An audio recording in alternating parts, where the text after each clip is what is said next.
Okay, so we are going to play Emhari, Abdi. I'm awful. She's South African.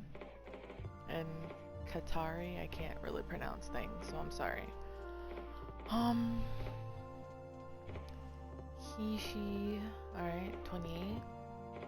Bitches love drama in the workplace until it involves them. Lesbians born after 1994 can't cook. All they do is eat ramen by 7. Oh, eat ramen by 7 wedding rings and eat hot. Wow, eat hot chip and cry. Okay. Let's see what we are about. So I'm just adjusting my micage. Meeting Emhari. I like her name. Alright, divorce, great. The emotional trauma of that. Alright, let's go. Within the soft darkness asleep, you're wandering through the endless hall. You're dreaming, and soon you'll wake up and be thrust into your real life with your real problems. For now, though, you wander. The hallway is empty. There are no doors, no windows, no decorations of any kind. There are only barren walls gliding by as you bring one foot in front of the other. Sounds eerie. You don't know why you're in this hall or what you're looking for, only that you are compelled to move forward. As you walk, you begin to feel a strange prickle on the back of your neck, as if you're being watched. You begin to walk faster. The walls and floor of the hallway begin to elongate, narrowing to the point far off in the distance. That familiar feeling of being watched looms over you, and you try to run from it. You try and try, but as you look down, you see your feet begin to sink through the plain wood of the floor beneath them. The thing seeking you is getting closer. You know this, but you cannot for the life of you continue to move. Sounds awful. A gust of hot breath washes over the back of your neck. Your first alarm sounds, shrieking bright into the warm cavern of your early morning consciousness. Do you have to wake up to that? Before you open your eyes, you run a mental tally of everything you need to do to become a human being. Not shit. Meds come first, then coffee. Good thinking. You crack your eyes open and reach out in the dark towards your bedside table. You thrust your hand over the surface, knocking over empty yerba mate, yerba mate, I don't know, cans and other assorted bits of trash until you stumble into your medication. Step 2 of the equation is water. By now your eyes have adjusted to the low light of your bedroom and you can make out the shape of your water bottle on the floor next to your bed. Girl, put it on your bedside. A moment later you're sitting up swallowing 20 milligrams of Crivancy extended release with a mouthful of tepid, stale water. Yuck. I need some water right now. Your throat dries as soon as you finish swallowing, so you down the rest of the water despite its rank taste. You command the lower half of your body to move, your brain sending desperate directives to your legs and feet. Will today be the day they choose to cooperate on the first try?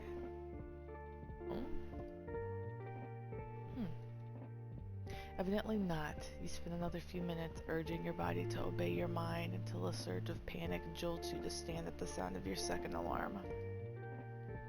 You know, now that you're up, you turn the lights on. Your room is chaotic, yes, but you know exactly where everything is. Your fingers start to twitch as your medication kicks in. You need to get moving. The first thing you do is throw together an outfit. Once your clothes are laid out on your bed, you slip your house shoes on before heading downstairs towards the kitchen. You already set up the coffee machine last night, so all you have to do is press a button. You know, that's actually really good, and I've done stuff like that before because, you know, some mornings are just rough. And you're free to start cleaning out one of the many mugs sitting in your sink. You take your coffee with a splash of cream and enough sugar to make a dentist faint. Them dentist bills be getting expensive. With your cup prepared, you go back upstairs so you can take a shower. You turn the water on to a nearly scalding temperature and quickly drink the rest of your coffee before slipping off your robe and pajamas. After your shower, you wash your face and quickly style your hair. I like the hair. You get dressed in your room, trying to stay mindful of the time. Your third alarm goes off as you pull your socks on. The socks don't match, but at least there's two of them. Now that you're at least somewhat put together, you must complete the heroic task of getting your children ready. Jalil and Jabari are still sound asleep in their bedroom. You open the door slowly so you don't startle them and flip on the lamp that sits between their beds. Jabari stirs a little, but both boys remain asleep. You sigh. You might as well let them sleep for a few more minutes while you pick out clothes for them to wear. At 4 years old, your sons are starting to become quite independent. You suspect that Jabari will object to any clothes that don't resemble the weight and texture of his pajamas, and that Jalil, will insist on wearing the same color everything because his new favorite thing is colors. You keep this in mind as you paw through their dressers. The noise you've been making causes Jalil to wake up. Aww, he looks awful tall for 4 years old, but, you know, who am I to judge? Mama? Jalil Abdi, kindergarten student at 4? Hold up. I just have to readjust my chair. My back hurts. Wait, he's 4? Hey, Among Us. Okay, so Jalil Abdi, kindergarten student. Emhari and Noor's son. Emhari and Noor's son. I just get everybody's name wrong. My apologies. Good morning, my dove. Did you have a good dream? Yeah, Mama, I did. Are we going to school today? Not today. You and your brother are going to Mama Noor's house today. You do your best not to sound disappointed when you say it. The hardest part of sharing custody is having to pretend that you're okay with the sharing part. Why don't you wake your brother up? And then you can both tell me about your dreams while we get washed up. Jalil climbs out of bed and totters over to Jabari. He lays a small hand on his brother's shoulder and gently shakes him until his eyes crack open. Jabari, wake up. We're going to Umi's house today. Jabari Abdi, kindergarten student, Emhari and Noor's son. Okay. Jabari blinks in silence for a moment. Jabari, did you know that in my dream you and me were in Mama's car and we all went to the moon? And then on the moon we saw a big bird, and the bird had a car too, so we had a race in Mama's car with the bird. You watch your sons chat as you finish getting their clothes for the day together. Who won the race, Jalil? I don't know, Mama. I woke up before it was over. Mama, I didn't have a good dream. You walk over to your son and crouch next to his bed. He's sitting up, clutching a stuffed kudu that your aunt gave him when he was born. Jalil has his own, the cheetah, that's sitting next to his pillow. I love the culture differences. I'm so sorry you had a bad dream, my lamb. Would you like to talk about it? In my dream you were there, Mama, and you allow him to take his time, careful not to stop his train of thought. In it, you were in a big box and you were stuck, and I was outside the box and I couldn't open it for you. I'm sorry I couldn't help you. Mama, I'm so sorry. Oh, he's crying. His big brown eyes begin to well up with tears. You reach for him and hold him close to your chest. Don't worry, Habibi. Dreams aren't exactly the same as real life. They just tell us things about real life using pictures. And sometimes they don't make sense to us right away, and that's okay. What kind of things do dreams tell me? Well, that depends on the dream.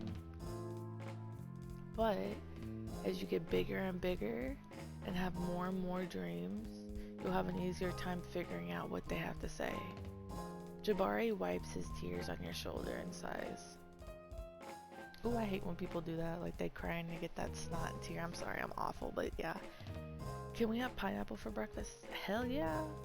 I want to have oatmeal. Ugh.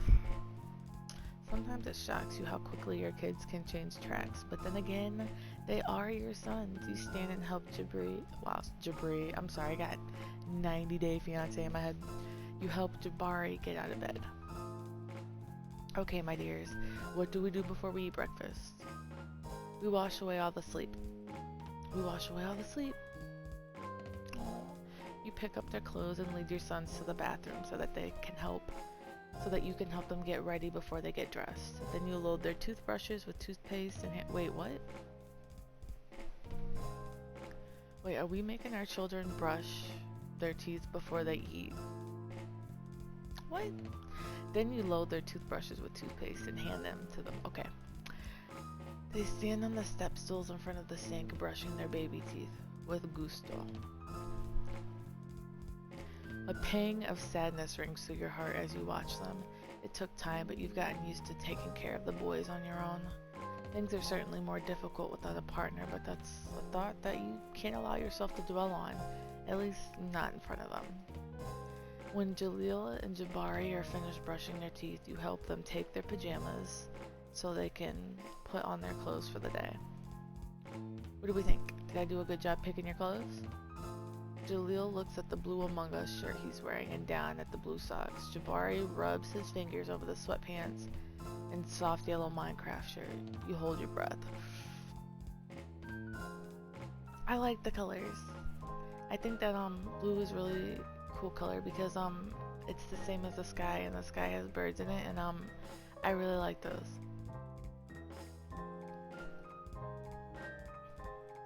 It's soft. He gives a soft smile, and that's all you need to know, that you've knocked this one out the park. Ooh, we're a good parent. Alright, you guide your children down to... I just don't know why we brush their teeth first, but that's okay. You guide your children down to the kitchen so you can start preparing their breakfast. You heat some oatmeal on the stove while you slice some pineapple and pour glasses of almond milk. I never had almond milk, I'll be honest. Your own breakfast will probably consist of leftover rice and a couple of eggs once you get back home after dropping the boys off. You imagine yourself later sitting alone at the table picking at the food, sapped of its flavor, while you wish that things were different. If only you could go back. You know there's no use in this particular mental exercise, but you can't stop yourself. If you could do things all over again, would you change? Would you figure out a home and work balance that's sustainable before it was too late? Would you listen more? Would it have mattered? There are just some things that you can't control, including, it seems, the kind of person you are at the fundamental level. You weren't enough, simple as that. And the amount you've grown and changed since don't count for the shit, because no matter what happens, you and Noor are never going to be together again. That's a hard concept. That's a hard pill to swallow. Your thoughts are interrupted by a sharp pain in your hand. While you were distracted, it seems you managed to slice through your thumb instead of the fruit in front of you. Great. Shit. You fail to catch yourself before swearing in front of your children. Mama! I'm fine, my dove. I just got a little cut and I'm gonna get a bandage for it right now. You do your best to demonstrate proper first aid to your son, so you rinse your bleeding thumb under the faucet and pat it dry with a paper towel before you rummage in the junk drawer for bandages. Once your cut is taken care of, you prepare 2 bowls of oatmeal with knobs of butter, some crushed pistachios, and a small drizzle of honey, placing some sliced pineapple on it. Okay, that actually sounds kind of bomb. You serve your sons their breakfast and join them at the table after you get another mug of coffee. Mama, are you okay? Of course I am. I told you it was just a little cut and now it's clean and wrapped up. There's nothing to worry about. Now keep eating your breakfast.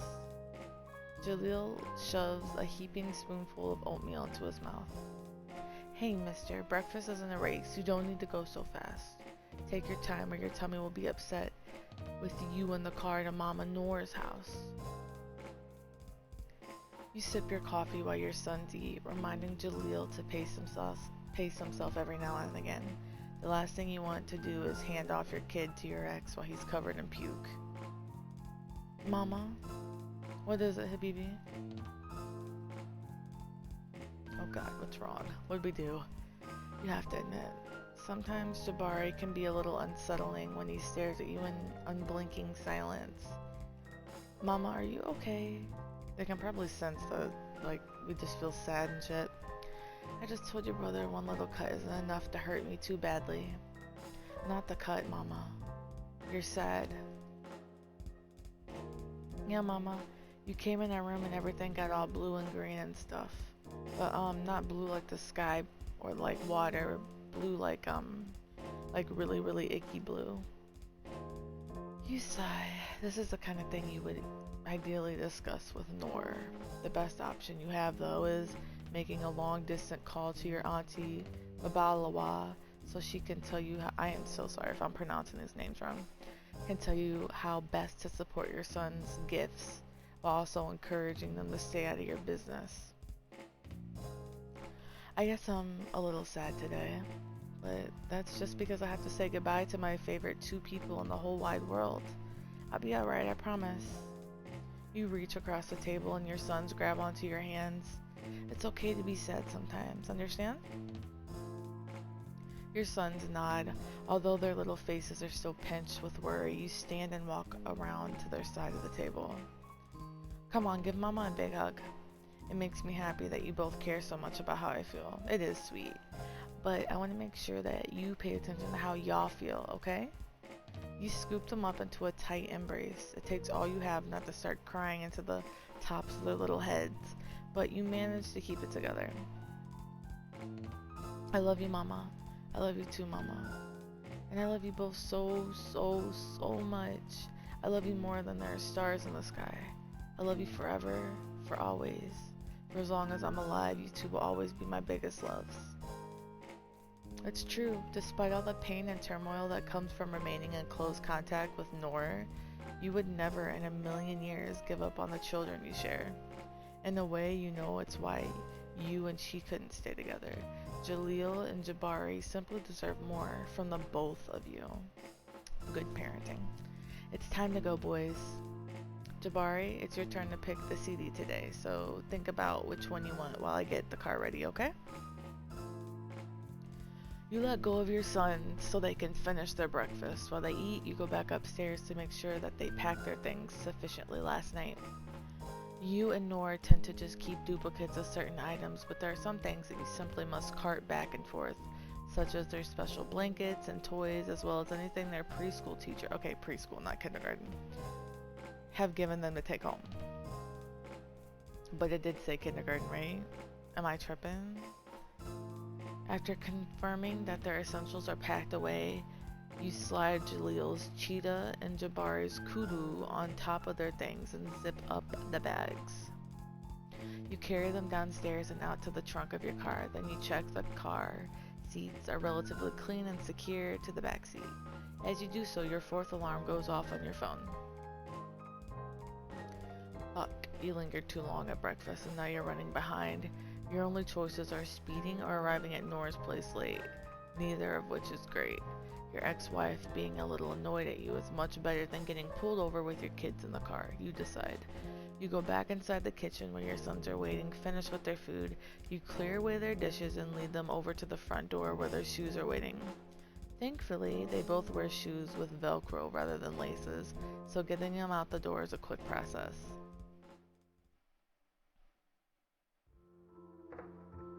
Do you know what CD you want, Jabari? The boys are fastened securely in their car seats. I want the one with the orange circles on it. I want the CD with the black and white boxes and the weird man on it. Jaleel, it's Jabari's turn today. You can choose the CD when I pick you up next time, okay? Jaleel nods, pouting. You sigh. You really don't have time for this, right? It's good to take turns and share, Habibi. It would make you sad if you never got to pick a CD, right? That's how Jabari would feel if I skipped his turn today. Jaleel nods again, his imminent tantrum averted. Thank God. I'm sorry, Jabari. I don't want you to be sad. Good. It's okay. Your sons reach across the seat to hold hands as you fasten your seatbelt up front. You turn the car on and insert the CD Jabari chose. Layered vocals flood the car through the speakers, and part of you wishes it was Jalil's turn to pick the music, if only, because tender love ballads are the opposite of what you need to hear right now. You blink back tears as you put the car in reverse and pull out of your driveway. This is always the hardest part. Jalil and Jabari sing along as best they can, and you're glad they're distracted. The drive to Noor's is only around 10 minutes, but they seem to stretch out infinitely ahead of you. It would be simple to turn your car around, to go back home and unload your children and just face the consequences when you're in hell. Would it be worth it to hurt Noor in that way, and for what reason? The only people it would hurt are your sons, since legally speaking, you'd be kidnapping them and that couldn't possibly be good for their development. Maybe it's for the best that you aren't listening to ska right now. You cut off that train of thought as you pull in front of Nora's house. Do we get to meet Nora? Yep. She's standing on the porch, hands on her hips, a look of disappointment etched onto her face. When is the last time she's looked anywhere else when you were around? And still, despite that, you can't help but notice that she's still the most beautiful woman you've ever met. You're late, Emhari. Noor Fahum Abdi, scientist, Emhari's ex-wife and mother of Jalil and Jabari. You helped Jalil and Jabari out the car. I'm sorry, you know how getting them out the door can be. It won't happen again. Hi, Omi. Good morning, Umi. Good morning, Habibi. Why don't you come inside and take your shoes off? I'll be right in after I speak to your mama. She opens the front door. Sorry, I had to yawn. She opens the front door for the boys and closes it behind them. You were late 2 weeks ago, too. Don't tell me you're trying to kidnap our children, Emhari. You sputter at the accusation. Are you being serious right now? I was less than 5 minutes late and you jumped to kidnapping? That's pretty bold, Noor. When is the last time you've spoken to each other without fighting? Just after the boys were born? Before that? Noor takes a deep breath and crosses her arms. Look, I don't want to argue with you today. I have something to tell you. What? You aren't moving, are you? No, I'm not moving. Listen, this is important. She takes another breath. Habibi, Your hair stands on end at the term of endearment. You want to scream, don't call me that. You don't get to call me that anymore, but you stay silent. I've been seeing someone. Their name is Ali, and it's serious. I want to introduce him to Jalil and Jabari this weekend. It's like you've been punched in the gut. Oh. I didn't want to do it without letting you know, but I'm not asking for your permission. You're having a hard time looking at her. I understand. I wish you two the best. You turn on your heel and walk back to your car. Noor doesn't call after you, only goes inside to get your children unpacked. Once the door is shut, you fasten your seatbelt and check your mirrors. You check that all 4 windows are rolled up tightly, and then you scream, "Pineapple for breakfast."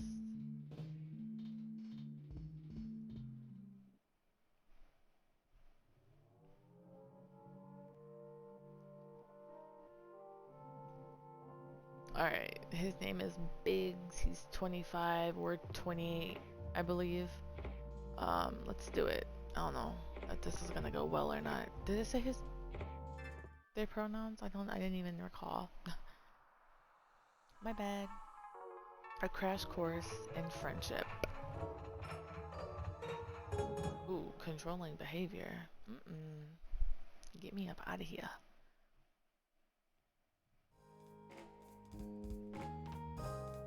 On a typical afternoon, you can be found curled up on your couch relaxing after a long day of work with a copy of Car Part magazines. When you don't have your sons to worry about and the weather is nice, you go out on the back porch and enjoy your weekly allotted cigarette. It's a part of your routine that you look forward to. This hour or two where you focus on yourself and relax. Even when Jaleel and Jabari are at home, you still try to honor this part of your day, although sometimes it has to wait until after the boys are asleep in bed. Today is only half typical. The boys are home, but not because this is your week to have custody of them. Nor called you frantically around noon because a new girl at her lab ruined a sample. Your heart flip-flopped when you heard it all a long time ago. You would have asked her to stay on the line and talk shit about this new girl and how incompetent she is. The two of you would drive your bosses crazy with how long you would stay on the phone with each other while you were on the clock. Back then, your bosses were too scared to look homophobic to really punish you for all the alleged time theft you've committed. Now, upper management has taken a few too many diversity trainings, so you couldn't pull that scam even if you had someone to pull it with. In any case, Noor should be arriving to pick the boys up within the next hour, and until she does, you're going to enjoy your time with them. The three of you are sitting in the living room. Jaleel is building a tower of blocks while Jabari draws with crayons on a piece of printer paper. The television is playing one of the boys' favorite programs, Claw Captors, which fills the room with a steady supply of background noise.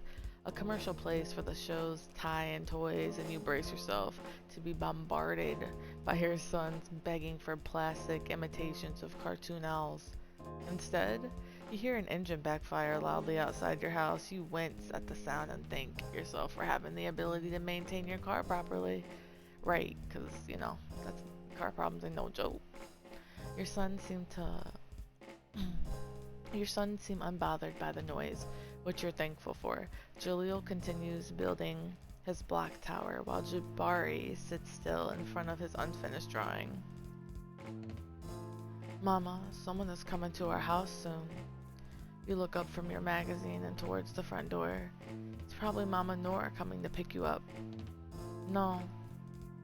His tone is firm. It isn't uncommon for him to predict an unusual guest's arrival. You try your hardest to remember if you made plans with one of your friends. A moment later, a timid knock comes at your door. Strange. If it is Noor, she'd normally just ring the bell. And if she's going to knock at all, she does so with confidence. You make your way towards the front door. Another knock comes. You unlock the door and pull it open, bracing yourself to once again relinquish your children to your ex-wife. Oh, I'm sorry. Is this a bad time? You quickly try to fix your face. There's no reason to meet this stranger with any kind of animosity yet. I'm sorry, I'm satisfied with my cable and my religion. And I'm already affiliated with a political party. What? I work for PUS. You launched into your stranger at the door routine too early. The person standing on your porch is dressed in the classic brown uniform PUS delivery drivers wear. Sorry, it's been a long day and I didn't even notice. I don't think I'm expecting anything in the mail though. I actually don't have a delivery for your address. My truck backfired outside of your place and now I can't get it to start. I was delivering something to a guy across the street and he said his auntie down the block was good with this kind of thing. I'm assuming you're the auntie in question?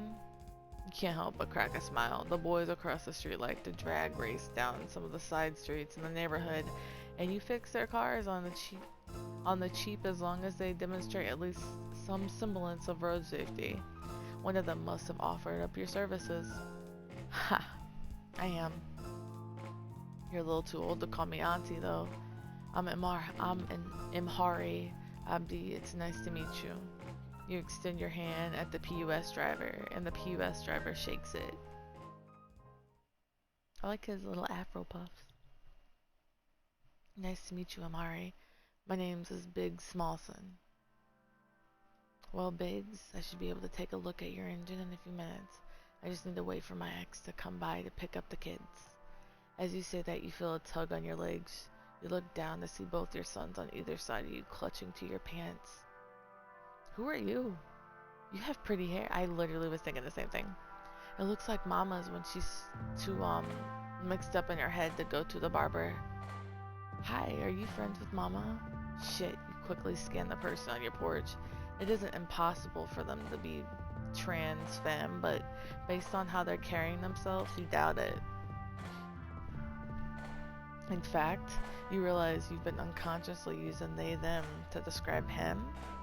This obviously isn't your business, but still there's something about him that's reminiscent of yourself many years ago, before your egg had been cracked, so to speak.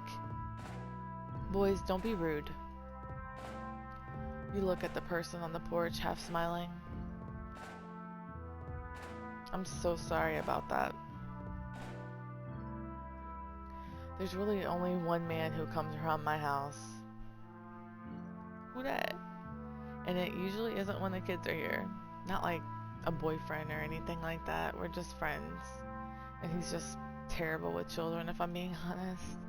Wow, you sure are talking a lot. It's a bad habit of yours. It always seems to come up at the worst possible moments. The PUS driver cracks an easygoing smile. No worries. I'm not uptight about that kind of thing. Him is alright. He pauses, almost like he's thinking very seriously about what he's going to say next. Yeah, him is fine. Still, I want to teach my sons to be a little more polite to the people they meet. Jaleel, Jabari, please ask your questions nicely. Hello, my name's Jaleel. My brother is Jabari, and are you Mama's friend? Hello, I'm Jabari. Do you know Uncle Arhi too? No, I'm actually just getting a favor from your mama. My name is Biggs. It's very nice to meet you both. Your sons each extend a hand in an imitation of your greeting earlier. Biggs allows them to wrap their tiny hand around one of his, and he shakes them delicately. He then checks his watch and the electronic device attached to his hip. Speaking of, I need to deliver another couple of packages. I can come back once I'm done with them. My dolly is busted, so I'm going one at a time here. We're gonna help him. If you don't mind Jaleel and Jabari tagging along, we can certainly give you a hand.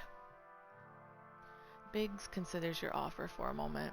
Well, I can't exactly say no to help. I'm not going to be able to clock out until you finish taking a look at the engine, so I guess it doesn't really matter if I take some extra time to show Jaleel and Jabari here how I do my thing. He smiles wide at the boys who beam up at him in his response. Mama, I want to see the place they make the mail before it comes to our house. Auntie Biggs, do you have to deliver all packages in the world? It doesn't sound fair. Jaleel and Jabari have left your side to start clinging to Biggs' legs. He reaches down and scoops them up, one on each hip. Not in the whole world, just in the neighborhood. Sometimes it can feel like the whole world, though. Is that right for them to keep calling you Auntie? I can get them to stop if it's a problem. Really, it's fine. I honestly kind of like it. He carries Jaleel and Jabari down the front walkway and to the back of his truck. Inside, you see two fairly large packages. Between the two of you, though, you should be able to carry them both down the block in one trip.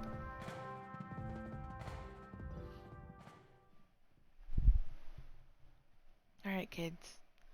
Time to stretch our legs and give Auntie Biggs his arms back. It's clear the boys would rather continue to be carried, but they get down without putting up a fuss. Biggs hands you one of the boxes.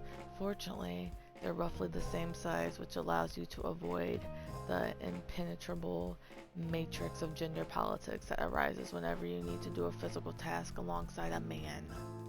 Most cis guys you've met would probably miss your look of relief, but Biggs, you decide to stop that train of thought for now. You can revisit it if and when you get to know Biggs a little better. Jaleel, Jabari, do you remember the rules for when we're walking and Mama can't hold your hand? Both boys speak in a haphazard unison. No running, no splitting up, no trying to trip Mama. No running, no splitting up, no trying to trip Mama. Because Because Mama will have a panic attack and we don't want to deal with that today. Because Mama will have a panic attack and we don't want to deal with that today. Thank you so much for understanding, my loves. Wow, you're pretty good at this whole parenting thing, huh? I'm not perfect, but I certainly try. Thanks, Biggs. That means a lot. Biggs leads the four of you down the block to the duplex where both packages are meant to be delivered. Correct me if I'm wrong, but isn't this technically illegal, or is that just if I were to open the mail? I don't think it's illegal, but to be honest, they don't pay me enough to give up. He stops himself just short of swearing in front of your kids. For me to care. Nice save. Once you finish delivering the packages, you head back to your house. You can see how taking 2 trips would have probably taken Biggs a while.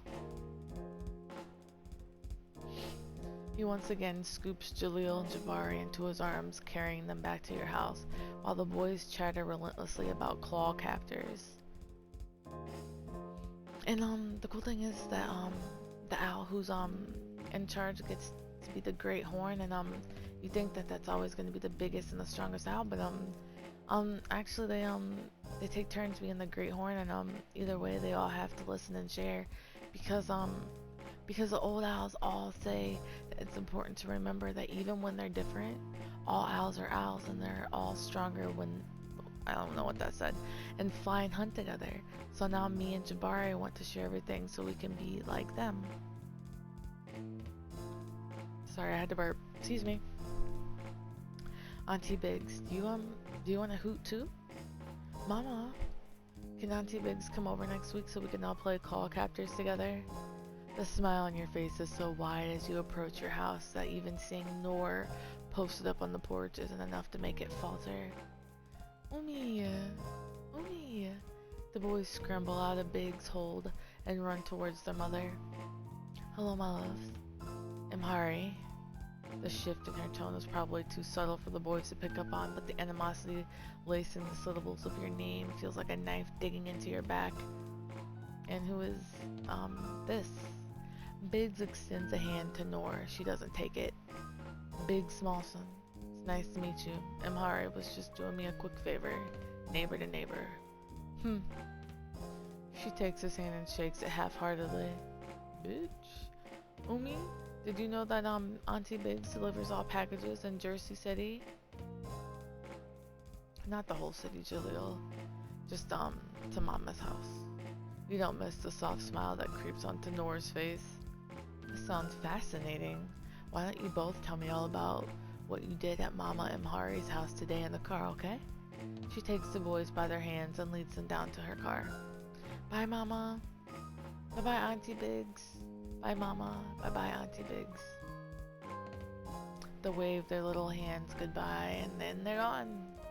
Alright, now that the kids are gone, I can give your engine my undivided attention.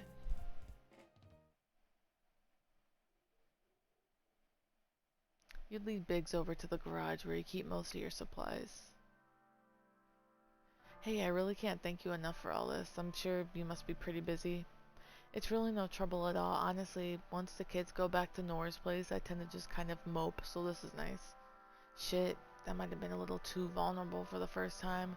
You're really having a conversation with this guy. That's really real. I can only imagine how hard it is. An uneasy silence sits over you two as you open up the hood of Biggs's van. Your palms start to clam up.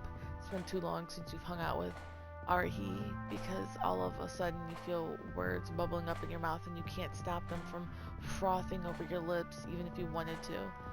I guess it should be getting easier. I mean, we've been divorced before the boys could even walk, so it shouldn't be this hard anymore, right? Being a single mom is difficult. I don't think you should beat yourself up for having a hard time. He's right. You take a deep breath. Your ex seems, responsible at least. Don't mind Noor. My face just puts her in a bad mood. There's nothing I can do about it now.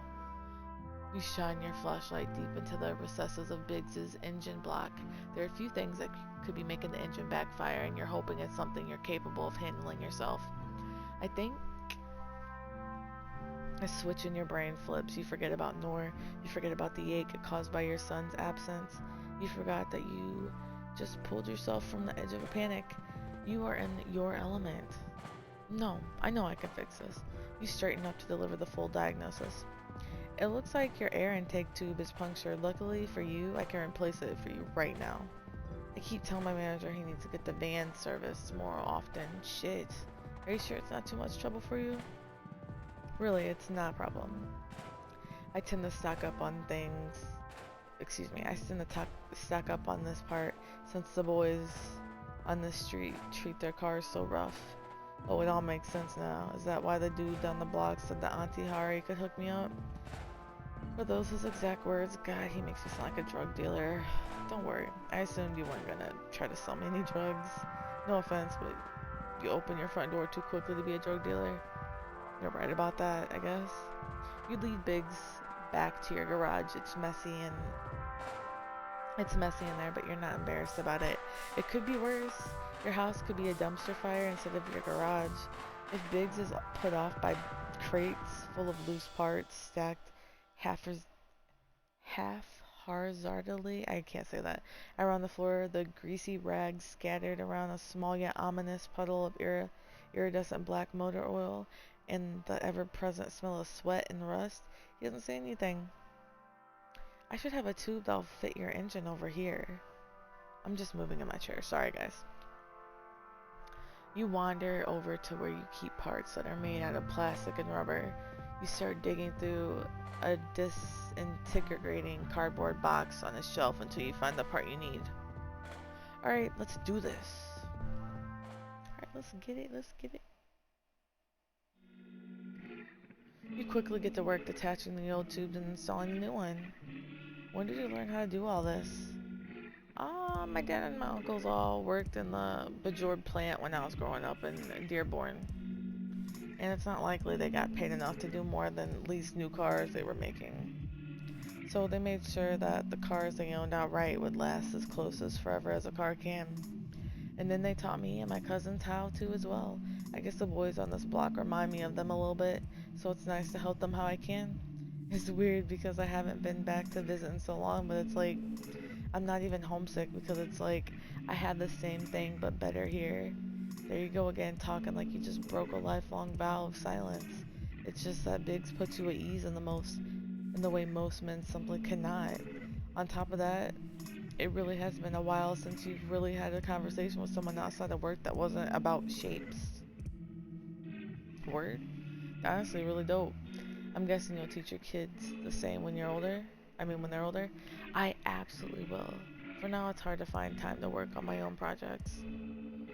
They're just a little too young to do activities that aren't particularly invested in yet, especially ones that involve power tools. How old were you when you started using power tools? Oh, probably around when I was 6. Jaleel and Jabari still have a couple years to go. Until then, it's a full-time job keeping an eye on both of them at the same time. I'm looking forward to when they're in school and I can finally talk to other adults again.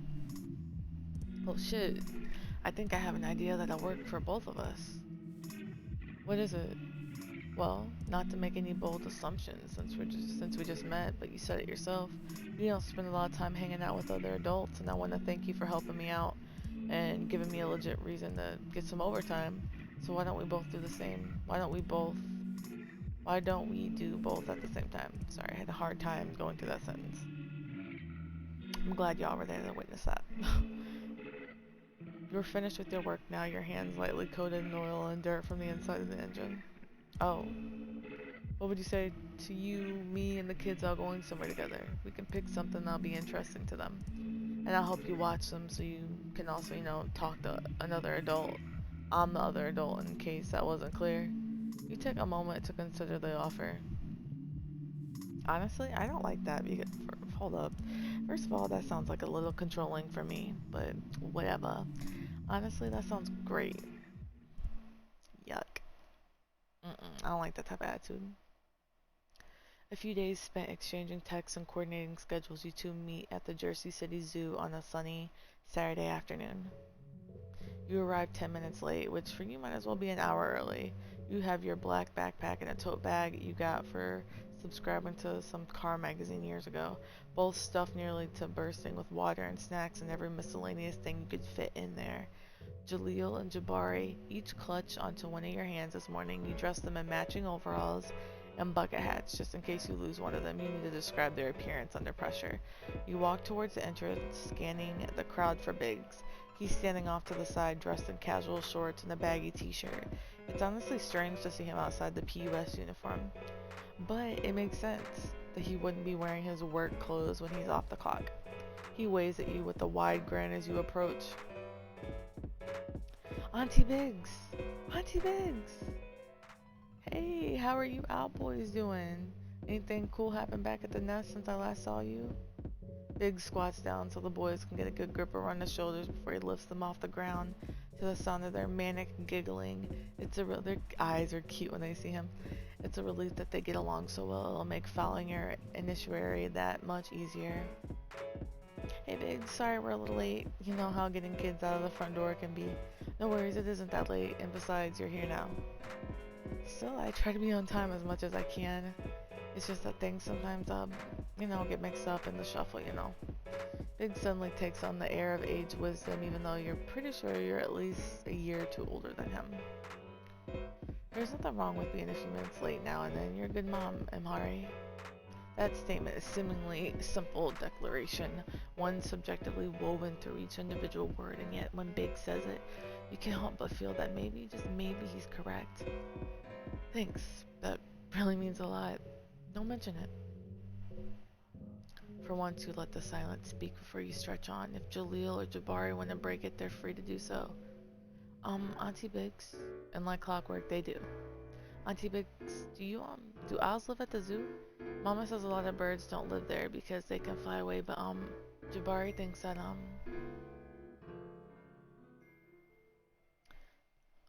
sorry, that was my phone. I'm gonna put that on silent.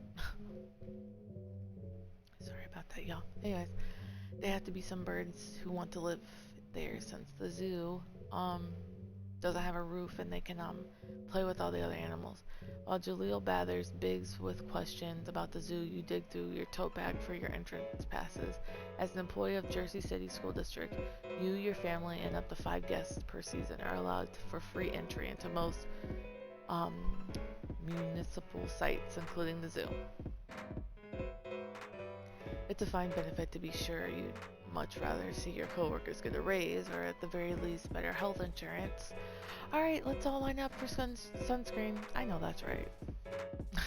I do be wearing, I wear sunscreen, because I don't want to age.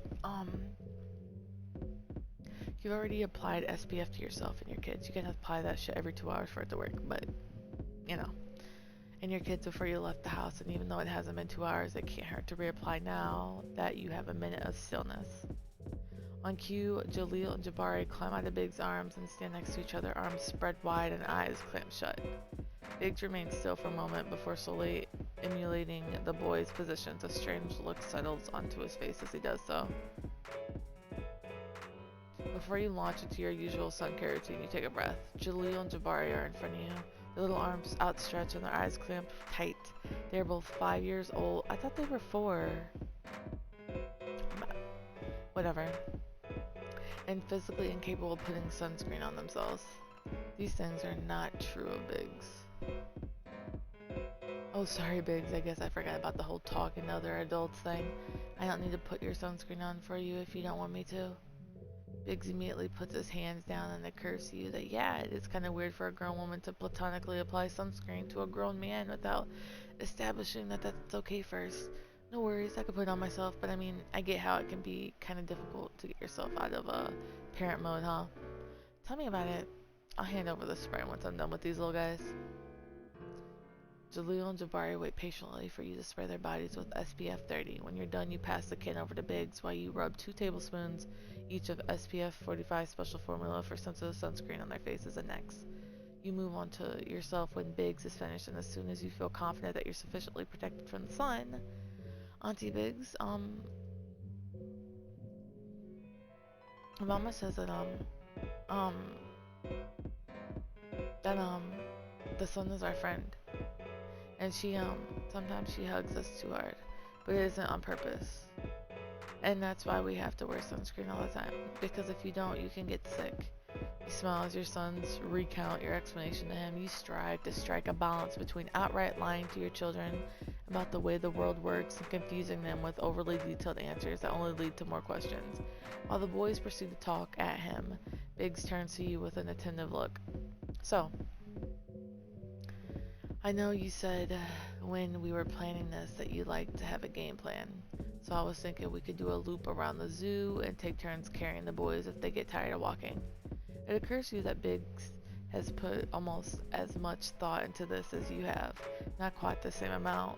He isn't legally or morally responsible for your son's safety, but he must have gotten close to your son. You need to lighten up a little. That or you've been hanging out with he too much. I was actually thinking we do the exact same thing. Ugh, our minds. Well, what are we waiting for? Let's get going. I feel like he's being weird, but that's just me. The four of you walk up to the entrance to the zoo and step into moderately sized lamb. Auntie Biggs, what do you think we'll see first? I don't know. What do you want to see first? I want to see a bird. What kind of bird, my lamb? Jabari falls into contemplative silence. There are so many birds after all. Your group reaches the ticket window and you slide your passes through the hole in the partition glass. Her fingers brush against the clerk's as she has a khaki-clad woman with a visibly self-administered haircut reaches for your passes, and her entire face lights up with a blush so intense it looks purple. Thanks. Have a great rest of your day. Reflectively, you shoot her a wink as you walk away. Okay, Mr. Smooth, I see you. What? Totally made that ticket girl's whole life. If she wasn't gay this morning, well, she is now. He gives you a playful shove and you laugh. Oh, come on, it wasn't that much. Sure, keep saying that. You're about to have all the zoo staff eaten out of your hand if you keep it up. Ha! You return his playful shove and continue walking into the zoo. A large plaza stretches before you. There's a round, regal-looking building with a glass-domed roof immediately in front of you. Why don't we go in there first? Sounds good to me. The door to the building opens on a cool stone lobby decorated with plaques celebrating the zoo's conservation efforts. Further ahead are two glass doors staffed by an attendant. The attendant leads you all into a vestibule and scans the second set of doors before allowing you to enter the exhibit. The room is round, lined floor to ceiling with climbing vines. Pools of clear water line the bases of the walls, and another pool sits in the center of the floor. It's near exploding with water lilies and palms and other tropical flora. Hundreds of butterflies zip around the space, flitting between flowers and dishes of nectar on the walls and colorful shirts. Mama, there's so many! His eyes grow wide with amazement as a butterfly lands on his outstretched hand. Be gentle, my lamb. Butterflies are very fragile. Your sons slowly wander around the room. The space is small enough that you can keep your eyes on them easily when they aren't directly next to you. Jabari and Jaleel wander over to the pool in the center of the room and peer at a butterfly with brilliant blue wings resting on a water lily. They stand transfixed at the edge of the water as the butterfly slowly opens and closes its wings. You look over to Biggs and notice that a few butterflies have landed in his hair. Biggs, stand still for a second. You pull out your phone and snap a picture before Biggs has a chance to move. Oh, get it? It looks so cute. It was a cute family date. Looking good. Check it out. Nice, but I think Jabari has me beat. You turn to look at where Biggs is pointing. Jabari is standing still with both arms held in front of him. Dozens of colorful butterflies rest on him, decorating his arms, shoulders, and the top of his head. Jaleel stands beside his brother uncharacteristically still as he observes the gentle flap of the color wings before him. You quickly pull out your phone so you can capture the moment, making a note to have it printed so you can send copies to your mom and to your auntie, Babalawa. Butterflies leave after a few moments, with Jabari start to get tired of standing still. Goodbye, my friends. Once you're sure there are no lingering passengers on either of your sons, you usher them towards the door in the back of the room.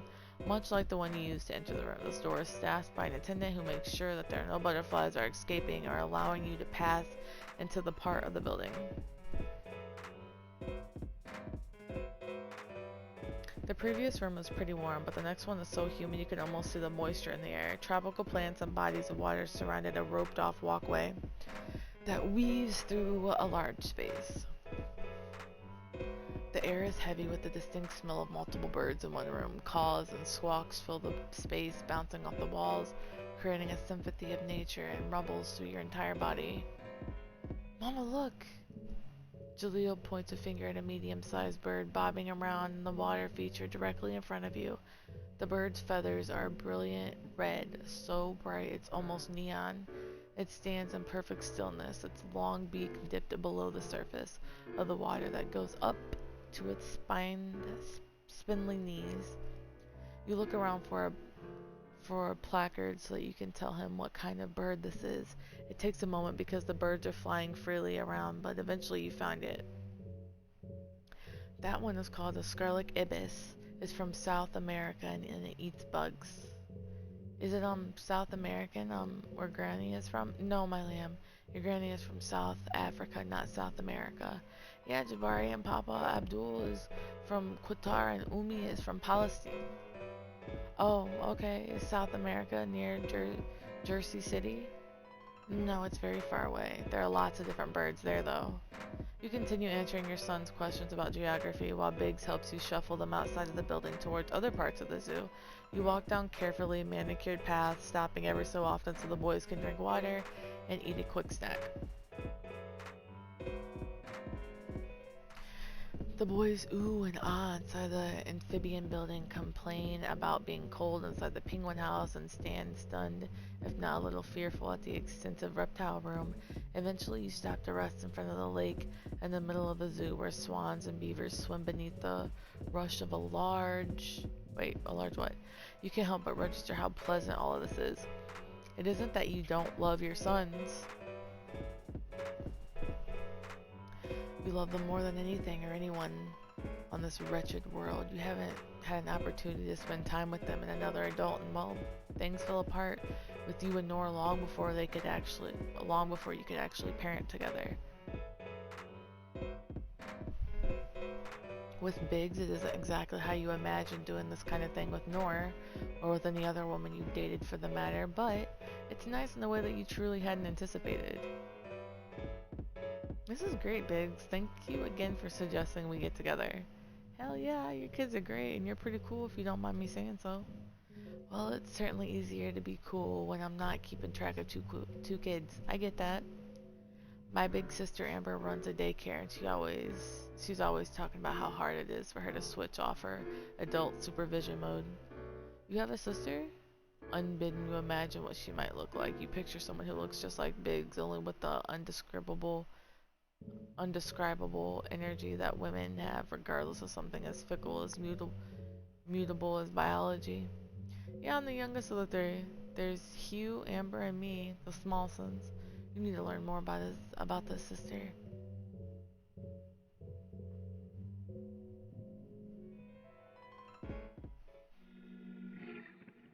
Tell me more about your family.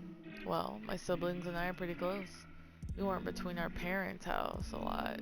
We went between our parents' houses a lot, and I guess in all that we ended up being friends and not just siblings. It's honestly really nice having them in my life.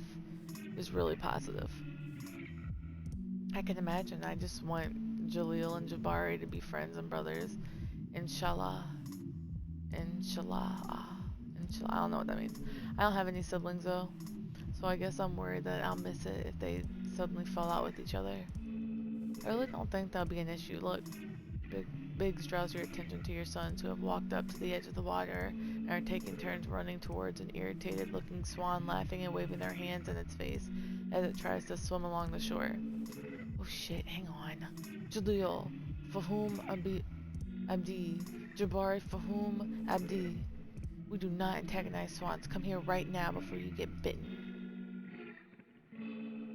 Your sons sheepishly return to your side, and you quickly walk them towards an area of the zoo where you're certain that they won't be attacked by anything. As you think about it more, you aren't even sure that the swan is part of the zoo. It, like many Canadian geese that swarm the sidewalks, could have very well wandered in from the golf course and set up shop here. In any case, you make a note to give a water flow focused safety seminar at work.